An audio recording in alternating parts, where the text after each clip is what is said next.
Well, hello everybody, welcome. We have some new faces here, some new people. So hello everybody. I won't identify you because maybe you don't want to be. So in any event, welcome. For those of you who don't know, we have a YouTube channel, and you can find these videos recorded usually about an hour or so after the end of the class. They will be up on the YouTube channel called Kabbalah Decoded. Kabbalah Decoded. If you can't find it there, just go to the website Kabbalahdecoded.com. Kabbalah Decoded, Kabballah decoded.com, and you'll find the video posted there. Also about an hour and a half after we finish. In any event, let us begin with tonight's topic. The section of the Torah that we read tonight, that we read this week rather, as you know, as you probably all know by now, the Torah reading is the entire Torah is divided up into the 53 weeks of the year approximately. And there are 53 parashiyot, 53 sections into which the Torah is divided, so that we finish reading the Torah in a year. During Sukkot, the festival of Sukkot. In any event, this week's reading is about thank you. This week's reading is about the lighting of the menorah or the candelabrum in the temple, when the Mishkan and the tabernacle before the temple. So one of the very interesting things, there's a lot of very interesting things about it, but let's just recap the verse. Aaron is basically told he's the one that's going to light the menorah, light this candelabra, and he's told, when you light up the candles, and I use the word up knowingly because we'll see later on why this is important. When you light up the candles, then they have to face El Mul Pnei HaMenorah, and they have to face the center of the menorah. So we have a question. There were 7 branches to the candelabra, 3 to the right, 3 to the left, and the middle one. So the way the commentaries explain it is that the 3 to the right and 3 to the left are all facing the middle one. But then it should say, let the 6 candles light up because they're facing the middle one, which is also lit. And it should say, let Ya'iru, instead of Ya'iru Shiva Haneros, it should say Ya'iru Shisha Haneros. The 6 of the candles should be facing the center of them. We'll discuss that later as well. There's a very interesting thing. When it came to actually building the menorah, this is one thing that Moses had a very difficult time with. He couldn't figure it out. He figured out all the rest of how to build this tabernacle, which was actually quite a complicated building, if the truth be told. And it seems that there were vessels and equipment and so on in the tabernacle that were far more complicated than the candelabra. Why was this so complicated? There were 3 things right throughout the Torah that Moses found difficult, that he had to make inquiries as to what the real meaning of them was and what they were all about. One was the menorah, this candelabra, how it should be made. Another one had to do with the moon, when exactly we sanctify the moon. As you probably know, there is a commandment to sanctify in the time that we have the Beit Din, the Jewish court in the land of Israel. It's the months are not based on a calendar, but based on sightings of the moon. In other words, to bring things into alignment with nature, when the new moon is sighted, that really begins the new month. Now, if, let's say, it was cloudy and there was no new moon, or it couldn't be seen, then they simply used a calculation, knowing that every month is approximately 30 days, 29 to 30 days, 29 and a quarter days, really, the lunar month. So they knew when it should be. But they would rely on witnesses to come who did see, and then they would announce that it was the new month. This Moses also found difficult. And there was another thing that he found difficult as well, which was the Machzis HaShekel. There was a census done of the entire people. And the way it was done was as follows. Everybody had to give a half a coin. The regular coin was a shekel, and they had to give a half a shekel. Not very much money, but Moses found this very difficult as well. Now, the last two, why did he find the sighting of the moon exactly when it was regarded as a new moon? And the half shekel, why did he find that difficult? Well, for a very simple reason, that both of these are compared to the soul of the people. The moon is like a soul of a person because it waxes and wanes. People go up, they go down. They get filled with light, and then they get emptied of light. They go dark, so to speak. And he found it difficult to know at exactly what the point is where growth starts again. In other words, where the full moon is supposed to, where the new moon is supposed to start growing towards the full moon, towards the full light. So he found that difficult, and he was shown what to do.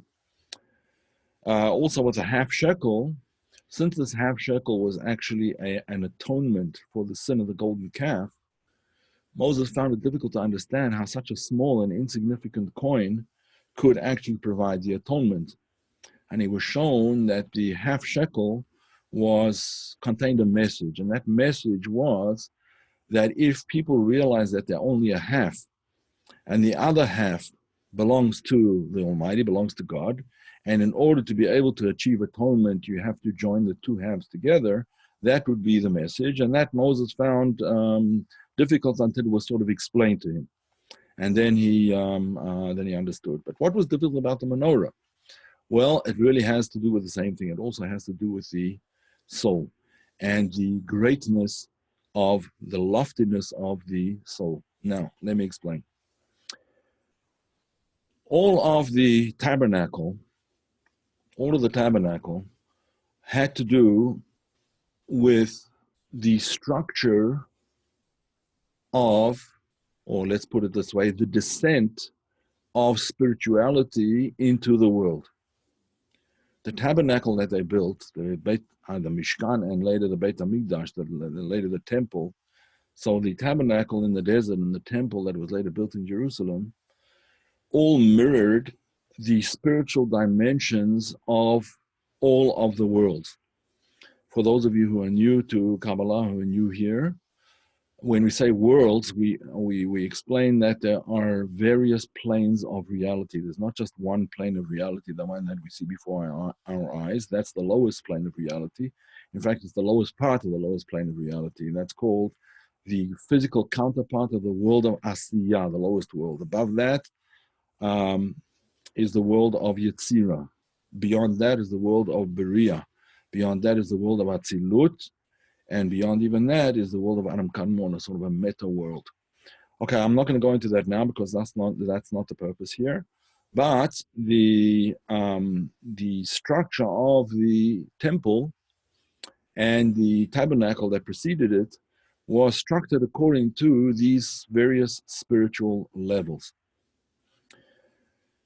Now, it's mentioned in Kabbalah that the 10 aspects of the tabernacle corresponded to the 10 utterances with which the world was created. Right in the beginning of the book of Genesis, or Bereshit, it speaks about, it starts off with the word Bereshit bara Elokim. In the beginning, God created, and then the heavens and earth and so on, and then it goes on to say, or God said, let there be light, and so on and so forth, and it went on the various utterances, all beginning with Vayomer Elokim, and God said, there shall be light, there shall be grass, there shall be trees, and so on and so forth, whatever, right? Okay. First chapter of Genesis, you can look at that. So, these correspond to various aspects of the vessels in the tabernacle and in the temple. The question is, which corresponds to which? There's an interesting insight from the Baal Shem Tov That is as follows. He asks the question, if you have a look in scripture in that first chapter of Genesis, you'll see that it only says Vayomer Elokim, and God said 9 times. So what are the 10 utterances? And the sages explain, this is in the Zohar and also in Midrash, the sages explain that the first word of the Torah is also an utterance, but of a different sort. In other words, the word Bereshit in the beginning. The word Bereshit in the beginning is also an utterance, but it's an utterance in the mind. It's not an utterance of Vayomer and he said. It's an utterance and he thought about this idea in specific details. Now, this word Bereshit, therefore, even though it is counted as the first, it's counted as one of the 10 utterances, and the first of it is of a different order than the others. It's of a higher order.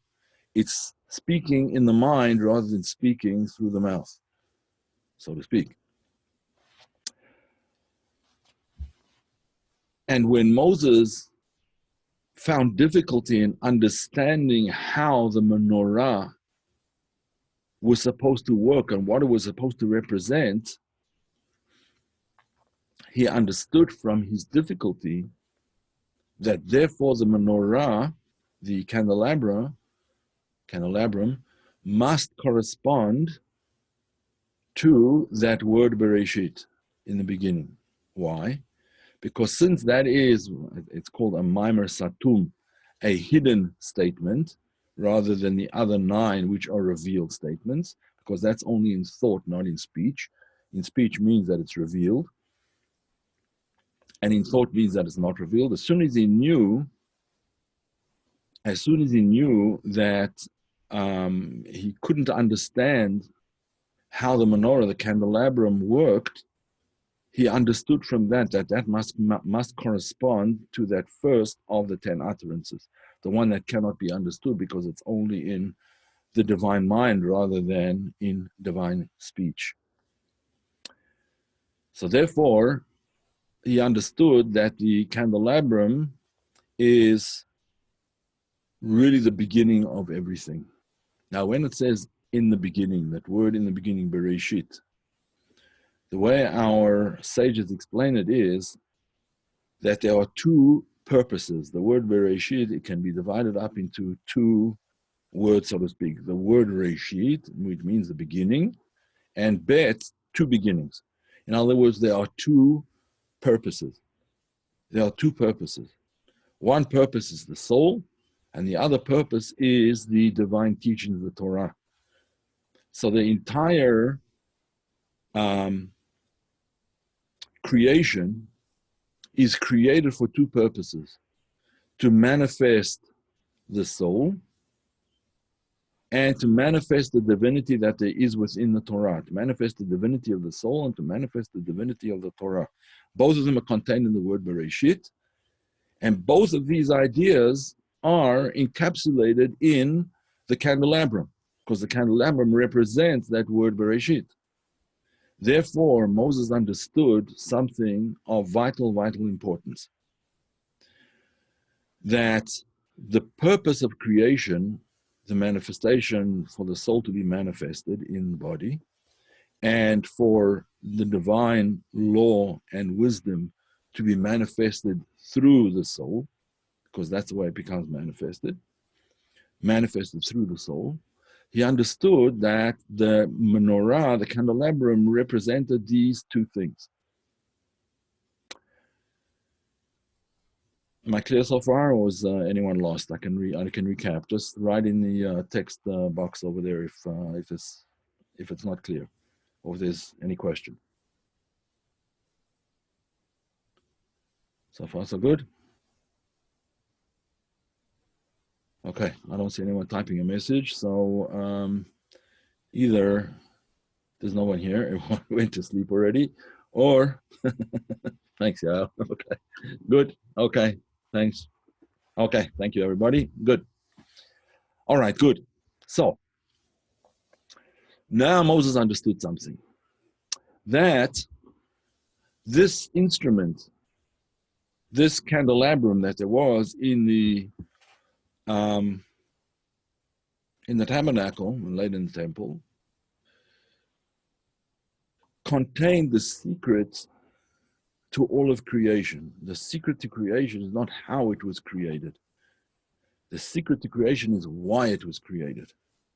And now he understood that. You can see later on when the Romans ransacked Jerusalem and they destroyed the temple, the one thing that they carried away and they engraved on the arch of Titus was the candelabra. Because they too understood that the candelabrum was of critical importance in the whole understanding of why it is that we are here. So that was interestingly enough, our sages tell us that they didn't take the proper candelabrum. The proper candelabrum was already hidden underneath the Temple Mount. King Solomon, when he built the Temple Mount, made a lot of passages underneath the temple passageways, and there was storerooms hidden underneath there. For just such an occasion, if anything would happen, they would hide everything down below. They did capture a menorah, but it's not the original because of the design. From its design, we know that it wasn't the right menorah. It's Solomon had King Shlomo, King Solomon, when he built the temple, there were 20 candelabras that he had in the temple. The original one that was in the holy area, in the temple itself was divided into various areas.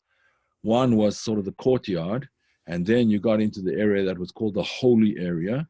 In the holy area, you had the incense altar in the middle towards the entrance. Then you had the menorah on one side and the lechem, the shulchan lechem aparim on the other side. The showbread table and the candelabra on the two sides. So it was in the holy area, and then in the Holy of Holies was the ark. Okay, so the candelabra that the Romans took was not the original one, was not the one that was in the holy area. They took another one from the courtyard.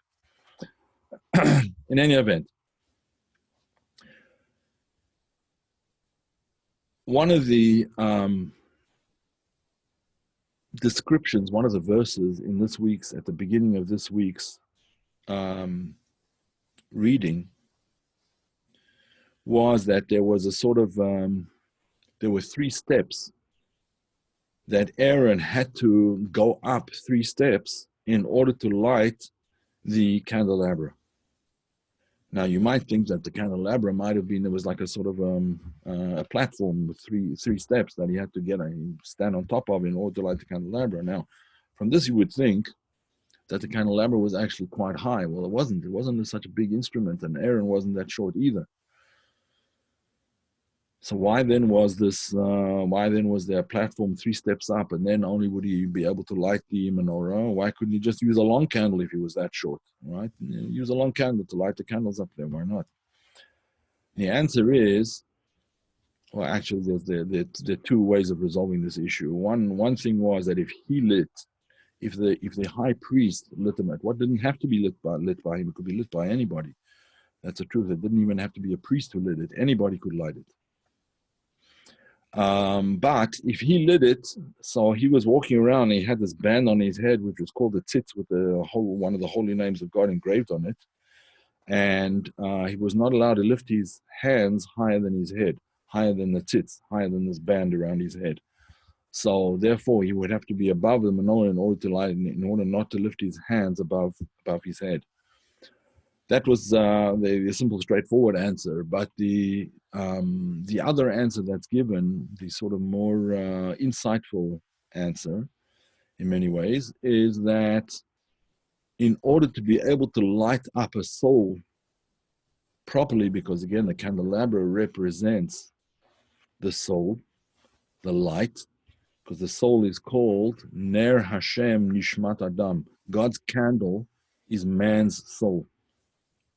Now, man's soul in many ways is, of course it's a candle, but it could be, unfortunately, in many cases, it could be a candle that's already been extinguished, or it was never lit in the first place.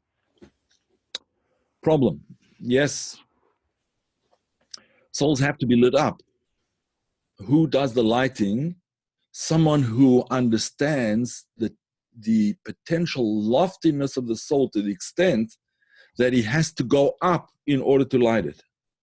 In order to light up the soul, he has to realize that the soul is not something beneath him. He has to go up in order to be able to light it.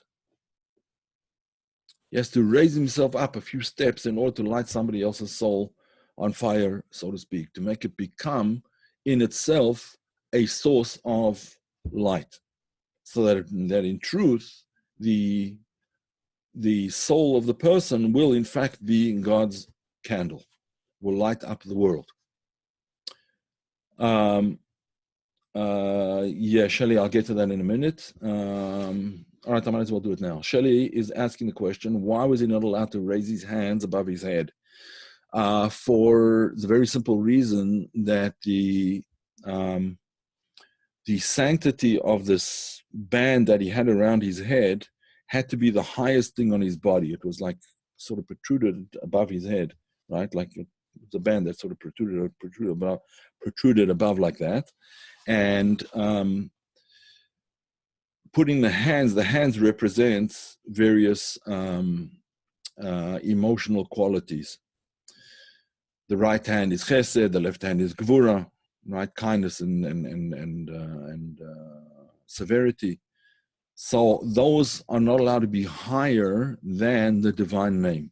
In other words, the emotions are not allowed to transcend that which is even above intellect, that band with the divine name. Okay, so that was one of the, I hope that's clear. Okay, so the necessary condition in order to be able to light up a soul is to realize its loftiness to the extent that you are humbled thereby, and you have to go up towards it as if you're the servant and the soul of the other person is the master, so to speak. So to speak. Now, there's another very important lesson over here. Anyone could, legally, in terms of Jewish law, anyone was allowed to light the candelabrum. But to clean it out, to clean out the candelabrum, to prepare it for the next day, to be lit up in the future, in other words, once it had burned out in the morning, the cleaning of it was done during the day, the lighting was done at dusk. It was lit the whole night, it remained lit the whole night during the darkness. And in the morning, one of the Kohanim, one of the priests, was assigned to clean it out, and only a priest could clean it out. So the idea here is that the cleansing process has to be that has to be done by, so to speak, a professional. Anybody can set another person's soul on fire, but in order to clean up the mess, that has to be done by someone who knows what they're doing. Okay, so why is this? So it's a very interesting insight, again, from the words of some of the verses in this week's reading. After Aaron is told what it is that he has to do in order to light up the candelabrum, the verse says, "Vaya'as Kain Aharon," and Aaron did so. If I would translate it word for word, you could translate it as Aaron did yes, or Aaron made yes. Vaya'as Kain Aharon. Aaron made yes. So one of the classic commentators on this verse, in explaining it, why this verse is there in the first place, why do we expect that Aaron's not going to do what he was told? So he says, this is to tell you Aaron's praise, in praise of Aaron, sheloshina, that he made no change, that he didn't change things. In other words, he didn't mix in, the simple meaning, he didn't mix in his own emotions into what it was that he was doing. He simply followed the instructions to the letter. He did what he was told exactly. However, the beautiful interpretation of this that is found in some Hasidic works is as follows. It says like this, and Aaron made yes. What do we mean by that? Vaya'as Cain Aharon, Aaron made yes. And Rashi explains, the commentator Rashi, lo shina. In other words, he took the no and he changed it into a yes. That is what the professional is able to do. He's able to take the no, no, I don't want, no, I won't, no, I don't have to, no, I don't feel like it, and change it into yes. Yes, I do want to. Yes, I do feel it. Yes, I am open to suggestion. That was the beauty of Aaron, because he was such a loving person, and because he realized that his task was to go up towards the soul. Therefore, because of this, he was able to change the natural resistance that people are born with, that they don't want to do the right thing, even if it's for their own benefit. He was able to change that into a yes. He was able to change the no into a yes. And that's what it means, essentially lighting up the soul. First of all, it's lighting up. You have to go up to light it, in other words. And lighting it up means you're changing the no, I don't want my soul to be on fire, into a yes, I do want my soul to be on fire. Yes, I do want the light that I am capable of emitting. I'm willing to take the challenge to bring that into fruition, to bring it into reality. And that is the ultimate secret of the menorah. Any questions? Yes, there is a question here. Can changing that no into yes be done by Gevurah style severity more than by love and compassion with no severity? No, it cannot. No, except perhaps in very, very, very rare circumstances. In very rare circumstances, it might be possible, but in general, Aaron is called a Cohen. The priestly tribe was known, following Aaron, to be extremely to exhibit extreme kindness, extreme love of other people. It said that Aaron would, when he saw two people arguing about something, he would go to them afterwards, and he would say, the other person really wants to be your friend, but he doesn't really know how to apologize. And then he would go to the first one, and he would say the same thing, basically. In other words, his attempt was always to bring them together. He didn't tell lies about it, but because that's what a person does really want. They do want to be friends with others. We do want like the social life, whatever. So he managed to bring it out by showing tremendous kindness always, and that's what he did. To put it in other terminology that I think we've used here on this forum many times before, is you can't drive out the darkness with a stick. You can't drive out the darkness with being tough on people, being ruthless. Sometimes you have to. That's demanded in such a situation, in certain situations. But in order to light a person up, that has to be approached with tremendous sensitivity and ultimately tremendous love. Love and compassion, it can't really work the other way. Sometimes it is necessary to drive away the dark forces that there are in a person. And what may happen on occasions is that you have to drive away the darkness or some of the darkness before you can bring the light in. In other words, sometimes you have to stop a certain bad habit, which demands a certain severity, before you can inculcate a person's appreciation for the loftiness of his own soul, that can happen like that, but in general, that's not the preferred way of going about things. Really the only way of going about things to light up the soul is really only through kindness. So that's very important connection, very important question. Is there any connection with the symbolism and the parasha in relationship to the equinox?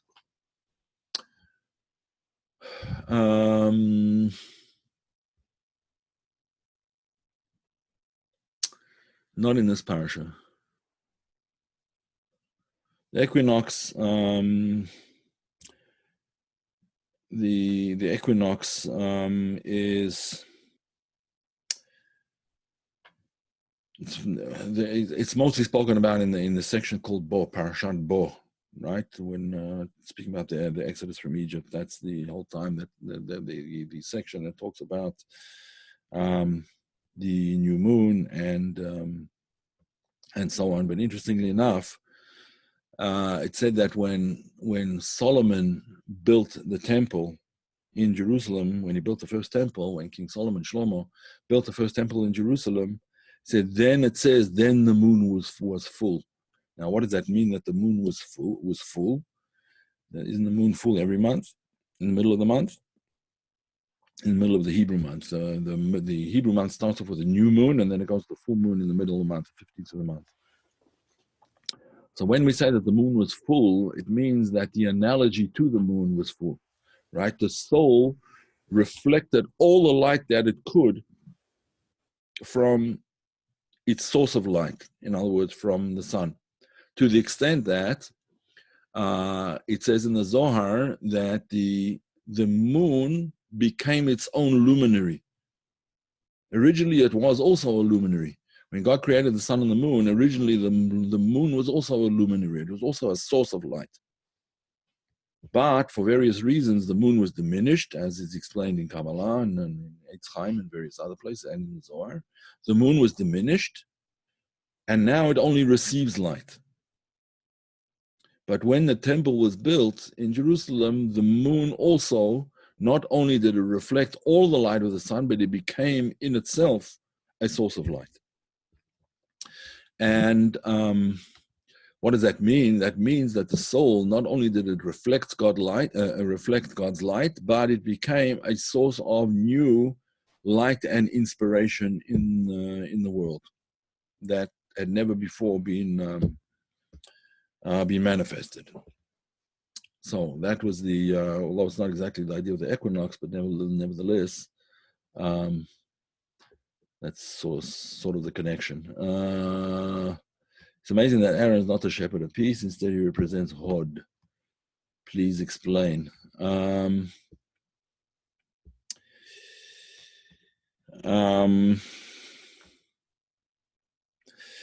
It depends. In terms of his garments represent Hod, not necessarily he himself. The garments are called Hod. Hod is the Sphira. It is the fifth Sphira of Zer Anpin. Let me just get a chart up. Maybe it'll be the easiest way to do it. 1 second. I'll get a chart up because otherwise it's going to get complicated. Let's see. Here we go. Let me share screen. Wait a second.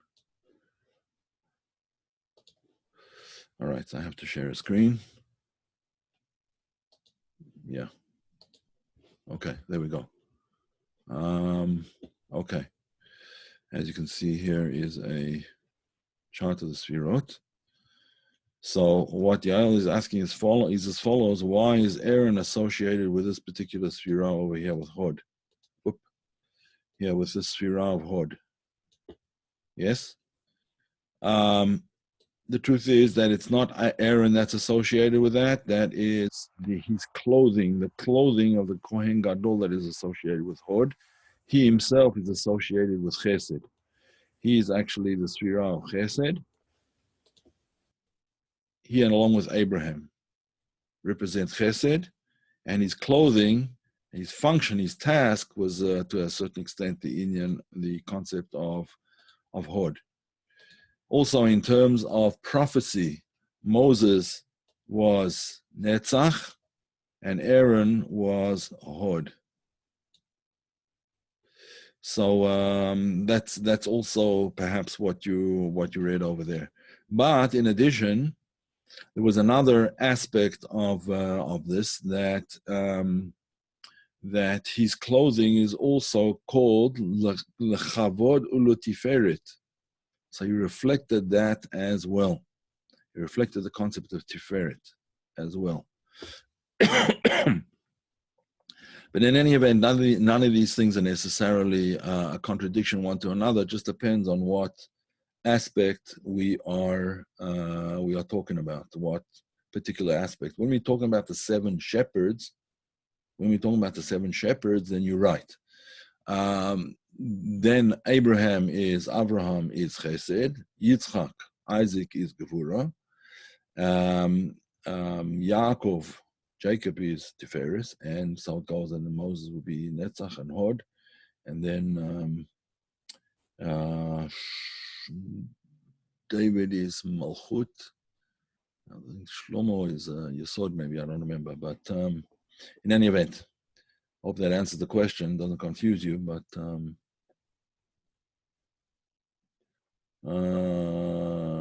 yeah, without his priestly garments, he's the same as Abraham, Chesed. It's Chesed, kindness. Any other questions?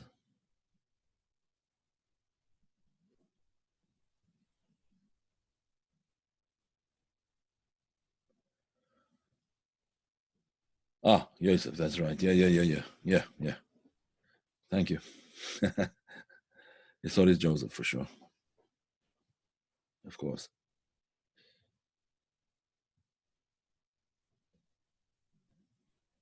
There's actually 2 or 3 different countings of who the 7 shepherds are. According to one section in the Zohar, the last 2 are actually Shlomo, David, and King Solomon. But in the regular mapping of these things, Yael is right. It is Joseph and David. David is Malchut. Joseph, Yosef is Yesod. How's it spelled in Hebrew? Can you say more about this? In the beginning, represents the mind of the Creator. Yeah, because it's all in thought. Everything in the beginning, in other words, the whole beginning. How do you spell in the beginning? Here, in Hebrew, here you go. Bereshit, right? If you mean how's the mind spelled, I'm not sure if that's what you... Oh, thank you, Yael. Yes, okay. There's a story that is told in the Talmud about Moses was already in the Garden of Eden, was in heaven, so to speak. Not so to speak, he was in what we would call heaven, was the Garden of Eden. And he was shown Rabbi Akiva, who was many, many generations later, like 26 generations or something later than after Moses, maybe more than that. He was teaching certain teachings, and Moses was allowed to go, so to speak, to his yeshiva, to his academy. All the sages have their academies, even if they're alive in this world, they have their academies in heaven.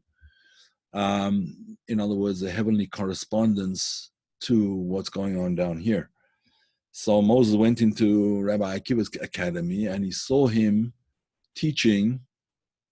He heard him teaching certain teachings of the Torah. He was teaching about the thorns, or the crowns as they're known, on top of the letters that there are in the Torah. He was teaching about those. And it says, Chalsha da'ato, Moses became sort of weak-kneed, right? He lost his strength. And the Talmud explains why did he lose his strength? Because he said, when Rabbi Akiva was explaining these things, these were things that he didn't know, he wasn't aware of. So how could it be that a much, much later sage knew more than him, knew more than Moses? So then he overheard the question that someone started questioning Rabbi Akiva about this and said, where do you get this from? Where do you get these teachings from that we've never heard before? So he said they are halacha Moshe miSinai. They came from any sort of teachings that came from Moses at Mount Sinai. That's where they came from. And then Moses was sort of encouraged and felt. So that just reminded me of that story when Yael just mentioned that that you learned it from me. Not that I'm comparing myself, you understand, but just I felt kind of the same way, it was something I forgot about, and he reminded that we'd learned it together. Okay, good. Okay, Ernest, it seems like we are spiritually advancing based on how we feel on that day. If I'm feeling Buddha, then I tend to be patient with others, sometimes lash out. But some days I'm feeling so very centered and nothing frustrates me. What is that? Yes, that can be the various interplays of the powers of the soul, which can be a reflection of what's going on up above. Sometimes when there's sort of, so to speak, tension in the air, in other words, in the spiritual air around us, then we respond likewise with sort of with gvura and with tension and so on and so forth. But it doesn't have to be like that. We can be in control. Moach shalit ala lev. The mind rules over the heart. That's the way it naturally is, that the mind has power over the heart. The problem is that we tend to ignore that. We tend to let our emotions rule our mind. So that's an unfortunate thing, but the thing to do then is to sort of recenter, right? One of the ways of doing that is through just taking a deep breath and just letting things go. Don't hang on to the day's frustrations. They're not worth hanging on to. And there's other things that one can do. Recalling images of holy people, images of divine name, and so on and so forth. Good. I sent you my mistake. Okay. I'm not sure if this is staying on top of it. God didn't tell Moses to go back. Can you shed your knowledge on that? I'm not sure what you're referring to exactly. It could be that he told him to go back down the mountain when he had gone up already to receive the Torah, and God told him to go back down the mountain and to warn the people not to break out of their limitations in order to get closer, because then they would just expire. In other words, there were certain, they could not go higher up the mountain than was already laid out for them. So I told them to go back and warn them. Maybe that's what you're talking about, but that's what it was about.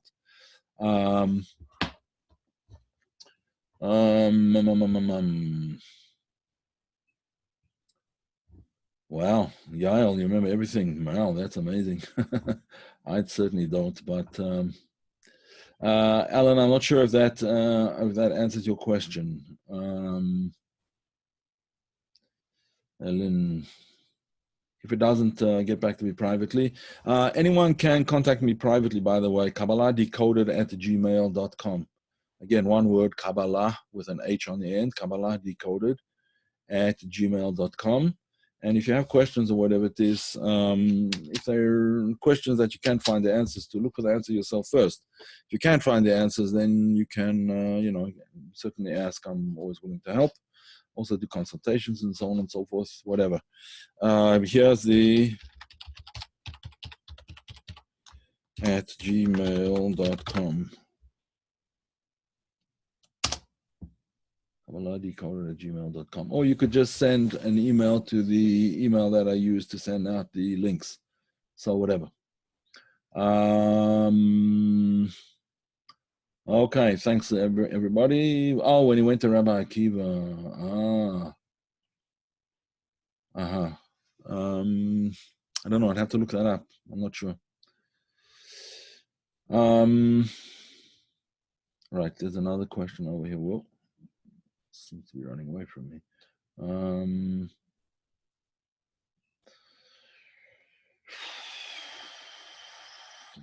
About the elements of fire, earth, air, and water, and the astrological signs, and the connection to the Sephirot, as in the mind.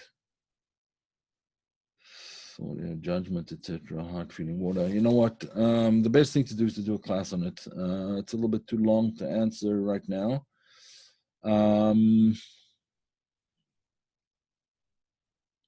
I can I don't know if I'll have time to prepare it by next week, but maybe next week, if I have time, I will do this as a class. If I don't do it next week, just remind me at some time in the future and I will get to it. I'm a little bit busy now, but I'll see if I can do a class on the astrological signs and the connection to the Sefirot.